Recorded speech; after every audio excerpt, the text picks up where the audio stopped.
Hey guys, it's Harry, and I love strategy games. To me, strategy games make you feel clever like no other type of game.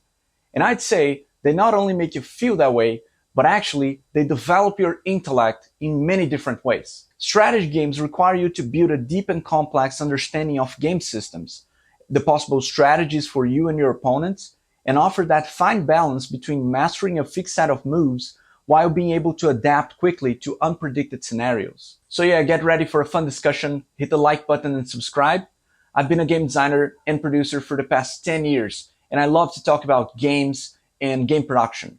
I feel games can be so much and can do so much for you. They can be incredibly fun to play, but they can also develop you and inspire you in so many different ways. And also they make you connect with people around the world. I mean, the amount of things a game can do for you is endless. And that's why I love playing them and making them. When we're talking about strategy games, we need to talk about Civilization. It's probably the definitive strategy game of all time and inspired so many other games, like Age of Empires, one of my absolutely favorite franchises. And actually, Bruce Shelley, who served as co-designer for the original Civilization together with Sid Meier, went on to lead the development for Age of Empires. So one designer associated with two of the most successful and acclaimed strategy games in history. Not a bad resume, if you ask me. I always like to think about how strategy games create this interesting analogy with the real world. For example, in Civilization, you have to build your settlements first, build your foundation, before you can expand into the world, tackle other players and enemies, and expand your empire, build your armies, and so on. So that serves as an analogy to things outside the games themselves. First, establishing your foundations, maybe by learning a new skill set that will grant you more opportunities, or by taking care of your health to have more energy, which by the way could be seen as a resource in a strategy game.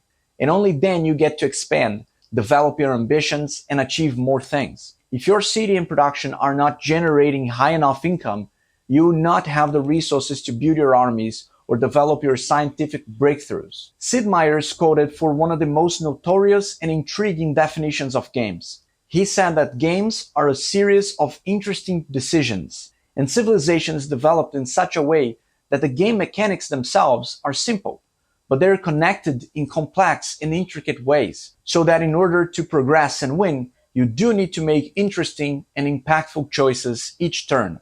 And by making these decisions, which good strategy games are great to provide, you build a repertoire of scenarios, decisions, and results that make you more capable of getting it better the next time. Take scouting, for example. Scouting in Civilization and many other strategy games like Age of Empires is about getting the correct information from your opponent as soon and as frequently as possible, so you know exactly how to react. You take your scout and go over the map to the enemy base to know what they're building, what units they are training, and a lot more. That's something new strategy players usually dismiss or simply don't know how to take advantage of.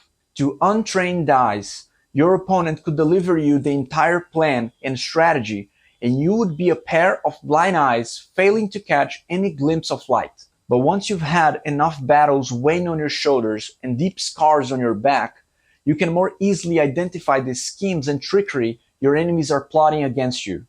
And over time, you get better at recognizing patterns in your opponents and uncovering hints from their moves, like what they intend to do next by acting in a certain manner. And that kind of pattern recognition is how our brains process so many things in the real world. So we can say without a joke that strategy games are training you for real life situations. I mean, we can probably say that for other types of games as well, like shooters, but different types of living, I guess. And that makes you feel smart, real smart. Not only knowing what's happening in the match, but how to react to things, how to adapt and overcome even the toughest situations with anything but the sharpness of your perception and decisions. And that's awesome. It's like a chess master, to the point that you develop such a lightning fast perception that you can quickly predict several moves ahead, multiple turns, anticipating the entire space of possibility that your opponent might go for. If they do this, you play this piece. If they do that, you react that way. It makes you see opportunities that you usually miss as a noob. You look at the game board and you don't know what to do with it. You don't know what's going on, and the several profound implications of even subtle moves in mid-game. You initially don't know that different types of players and personalities will have the tendency to approach the game via a certain archetype of play, like being overly aggressive versus developing your pieces over time. But with time, you learn to develop an acute sense of perception that makes you unstoppable, or at least you feel that way while playing. And that to me is the magic powder of strategy games. They really leverage your intellect, making your mind more cunning and ready to analyze scenarios and draw conclusions even in real life. It's a developing trait that you carry with you even in your small, mundane decisions.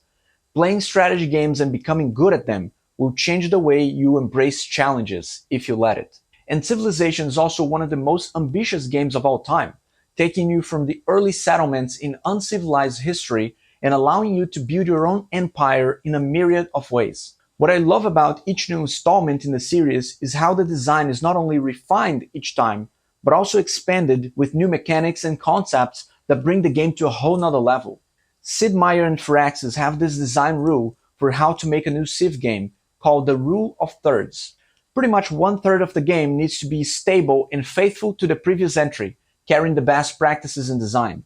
A second third needs to address key points of improvement that need to be made, based on player feedback from the previous games. And the final third needs to carry a whole new concept for the design of the game. For the newly announced Civilization 7, it's about the evolving ages and where you get to play as new, more developed civilizations instead of following one civ throughout the entire history. This new mechanic is set to provide more interesting decisions and opportunities for the player, and it's also how the franchise keeps expanding. And to achieve that goal for the design, every new Civ game has a new lead designer to guarantee that there's always fresh blood thinking about the game and how to innovate. A game like Civilization also makes you much better at aligning long-term goals with short-term decisions and actions. To win a game of Civ, you can outplay your opponents to advance science the furthest, or to be the most dominating religion on Earth, or simply to rule them all with your military savviness and masterful troops, remaining as the last civilization standing on the map. But in order to achieve all of that, you first need to decide what type of strategy you want to play with, what will be your ultimate goal, and how to react to that in the middle of the game. You might initially intend to smack your enemies in the face and battle them all, only to place yourself in a tough situation in a match and then having to pivot your intentions to another victory condition.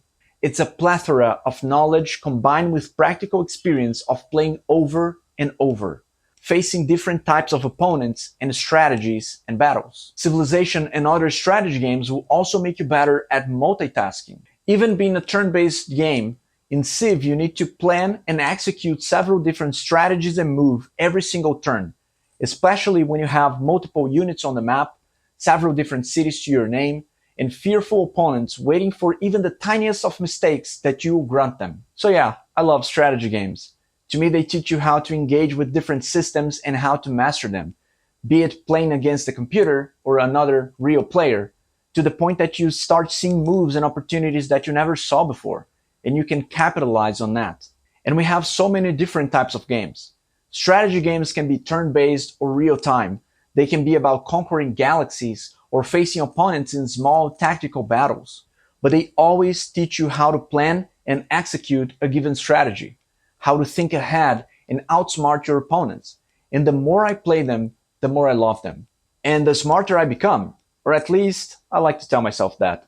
That's it, guys. Thanks for watching. And if you like this kind of content, subscribe, and I'll catch you guys next time.